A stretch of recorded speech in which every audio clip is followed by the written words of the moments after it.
AP US History students everywhere. Greetings, and welcome to yet another edition of AP Today. My name is Marcus Chua, and I am a San Marino High School junior currently enrolled in Mr. Peter Paccone's AP US History course. To give a little bit of background as to where I'm from, San Marino High School is a small, nationally acclaimed public school located just a stone's throw away from the bustling metropolis of Los Angeles. San Marino High School is also home to none other than our award-winning robotics team, Titanium Robotics. Enough about us, however. Let us cut to the chase. In today's video, we will be exploring topic 5.10, Reconstruction. We will be exploring Reconstruction today because in this course, AP US History, there exists a key concept that expressly mentions Reconstruction.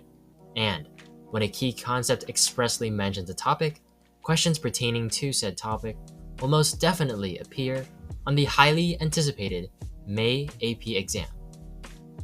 We are also going to explore this topic for the reason that there are a great many other key concepts that make claims that can be evidenced by the many important details yielded by Reconstruction.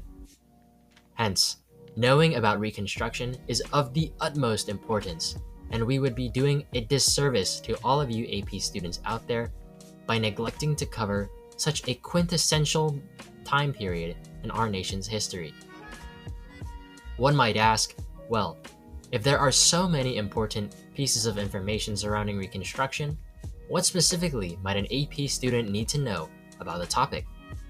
Well, the answer to such a marvelous question lies in the magical and nearly sacred text known as the AP US History course and exam description. The ever-important learning objective, now appearing on the slide before you, contains the information that we are about to delve into. In other words, by the end of this video, and in anticipation of the May AP exam, you must possess the ability and factual knowledge to recollect and explain the effects of government policy on society during Reconstruction from 1865 to 1877. Now, prior to expounding on the subject itself, I would like to take a second and illustrate my plan of procedure for today's video. I will begin by describing Reconstruction in a single, all-encompassing sentence using key vernacular to fully portray the time period in summation. I will then continue by describing some events leading up to Reconstruction.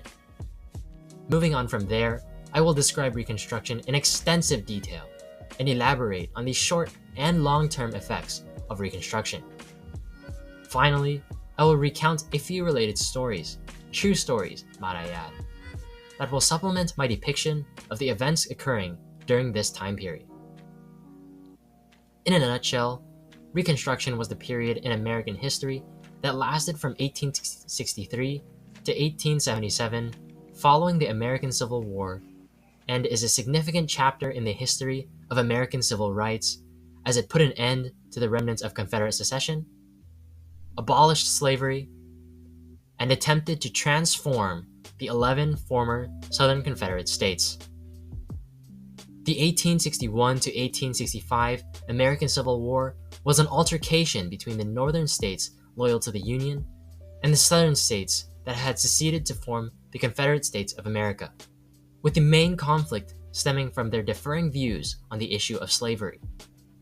The war was a bloody, destructive conflict of even greater magnitude than either the Confederacy or the Union thought was possible. America emerged from this Civil War with a Northern victory, which ultimately decided the fate of the Union and of slavery, but ended up posing numerous problems.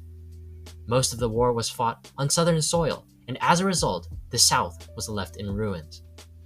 Reconstruction was a plan to bring the North and the South back together and heal a young, war-torn nation. So now, having described the term Reconstruction in a single sentence, and having also described the factors that led up to it, it is time for us to answer the question: how and why did the Reconstruction result in continuity and change in regional and national understandings of what it meant to be American. Section A of the Reconstruction Key Concepts focuses on the efforts of abolishing slavery and granting citizenship, equal protection under the law, and voting rights, with the 13th, 14th, and 15th Amendments. Ultimately, these efforts of Reconstruction and the Civil War resulted in the ending of slavery, alteration of relationships between the states and the federal government, and debates over new definitions of citizenship, particularly regarding the rights of women, African Americans, and other minorities. Section B of the Reconstruction Key Concepts investigates how the women's rights movement was both emboldened and divided over the 14th and 15th Amendments to the Constitution. The main conflict was the priority between attaining the African Americans' vote versus the women's vote. The American Women Suffrage Association was loyal to the Republican Party and agreed that once the convoluted era of the Reconstruction settled, it would be the women's turn to gain suffrage. On the other hand, the National Women's Suffrage Association thought that if they did not act now, when so many changes were already being enacted, they would miss their chance to act later. Section C of the Reconstruction Key Concepts explains the efforts made by the Radicals to balance power between Congress and the President. The Radicals also sought to give fairness amongst the races in the southern states. When the Civil War ended, many promises made to benefit the former slaves were not honored and made null. One example of this is General Sherman's Order 15, which promised to distribute 40 acres of land to former slaves. Despite this order, however, Southern plantation owners continued to own the majority of the land in the region in question even after Reconstruction. Hence, Radicals thought it was necessary to give more rights to these men who seemed to have no hope. Unfortunately, their efforts were in vain as well, as they ultimately failed, due both to the determined Southern resistance and the North's waning resolve.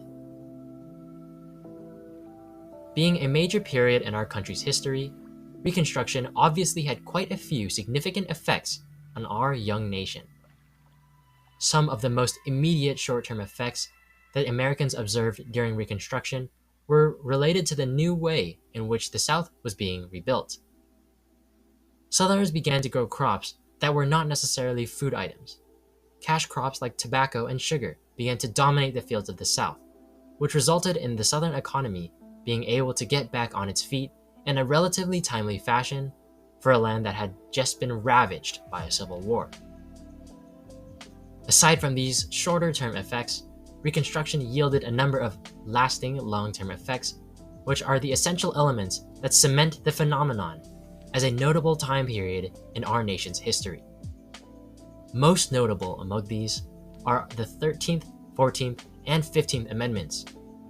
These new amendments, known as the Reconstruction Amendments, abolished slavery, gave African Americans equal protection under the law, and granted suffrage to African American men. These amendments, while eroded by the racial violence and prejudice at the time, paved the way for many more social justice movements and legal developments and are still in effect to this day. Another important long-term effect was the enhanced technological development of the South. By embracing practices like railroad systems for transportation, the South was able to grow, both economically and politically. One interesting story that has happened during this time period was the Memphis attacks, which ultimately resulted in the passing of the 14th Amendment. On April 30th, 1866, Black soldiers in Memphis, Tennessee were turning in their weapons as they resigned from the Union Army following the Civil War. The next day, white citizens of the city amassed to protest and spark the conflict. While the African Americans were praising President Lincoln, a white policeman shouted, "Your old father, Abe Lincoln, is dead and damned." From that point, chaos erupted, resulting in 3 days of violence and rape, 48 African Americans killed, tens more wounded, multiple black homes and black churches burned down, and all of the black schools in the area completely decimated. Although it was a terrible event, the drama of this occurrence catalyzed the passing of the 14th Amendment to protect African Americans like those who were so brutally attacked on that day. Now, you are fully prepared to answer any question concerning the effects of government policy during Reconstruction on society from 1865 to 1877. And with that said, today's episode of AP Today comes to an end. It's been an honor and a pleasure. Other than that, I just want to say thanks for watching, best of luck on this year's exam, and please stay healthy. It's been fantastic having the opportunity to share this information with you, although I can't take full credit for this work. My friends and fellow San Marino High School juniors, Jeremy Yu and Elaina Lee, have helped tremendously to make this video possible. This project has been a true team effort, and we had an amazing time working together to bring this video to you. This is Marcus Chua, wishing you all a great Titan day, and now, signing off.